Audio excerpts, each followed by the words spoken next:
You guys are doing this on your own. You got 15 minutes starting now.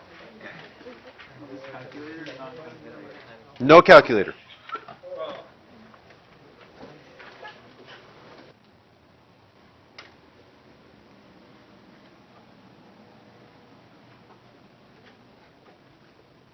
All right, time's up. All right, let's see how you did. Okay, we got to kind of move quickly though. Notice in this equation it gives you a table for B. What's B represent? The position, right? And V represents velocity. So you have to be able to interact with both of those and see where you're at. Part A says, what is Ben's acceleration when t equals 5? How do you find acceleration? Are you going to be dealing with B of t or V of t? And what are you going to be finding of V of t? The slope. So we're going to say V of 10 minus V of 0 over 10 minus 0. So that's what? 2.3? 2.3 minus 2.0 over 10 minus 0, so 0.3 over 10. Okay, and notice what it said. Indicate units of measure. What's the units? Meters per second squared. Okay, so points on this. Points, you're going to get 1 point for the correct answer. So I'll go back to this, but 1 point just for 0.3 over 10, or if you put 0.03, that's fine as well. Don't worry about the units right now. You'll get a point for that later. Part B, using the correct units, interpret the integral of the absolute value of velocity. What is the integral of the absolute value of velocity? Is the total distance Ben traveled. Wait, we're missing something here, though. Remember, there's three things. Over a time interval from 0 to 0. That's still, you're still missing. In meters, units. In meters over the interval t equals 0 minutes. No, is it minutes or seconds? Seconds. T equals 0 seconds to t equals 60 seconds.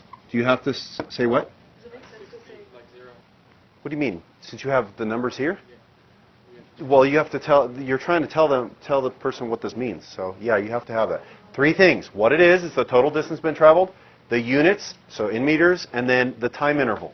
Does it make sense to say like the total meters per second? No, it's not meters per second because it's not a rate. V of t is a rate. Okay. When I take the integral, I get an amount. So points on this. Oh, we didn't finish it. Sorry. Part B, and then it says to evaluate using a left-hand Riemann sum.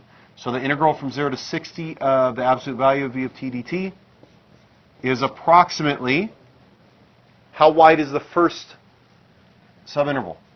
10. We're doing a left-hand, so what's the height? 2. Plus how wide is the second one? 30, goes from 10 to 40, times 2.3 plus 20 times 2.5. I saw somebody doing a right hand over there somewhere. So what do we get here? 139. And units on this? Meters. All right.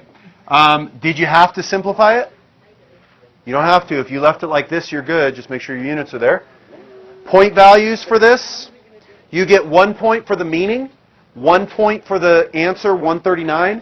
And then at the bottom it says you get 1 point for having correct units in either A or B.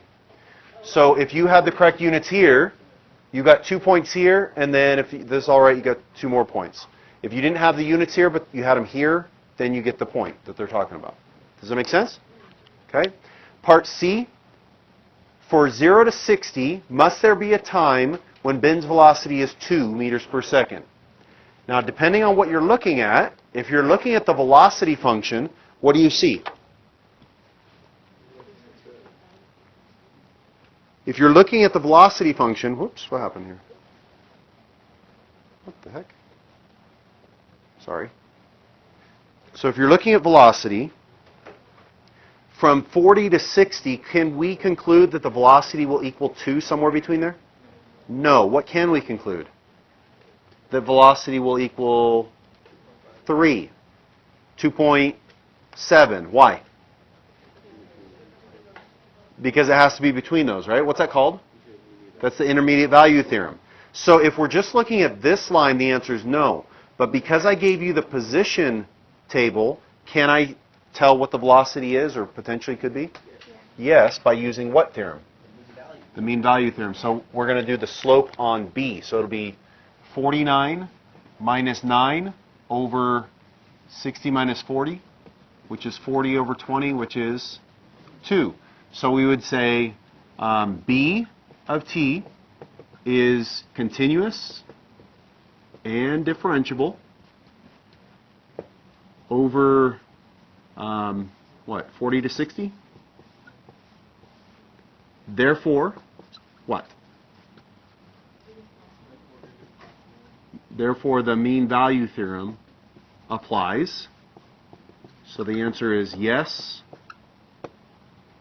There will be a point. There is a point. There's a time such that v of t will equal 2 in that interval.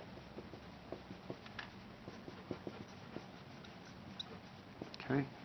Mean value theorem. So if we're finding the slope of b, we're finding velocity or estimating velocity. If we're finding the value of v, we're estimating velocity.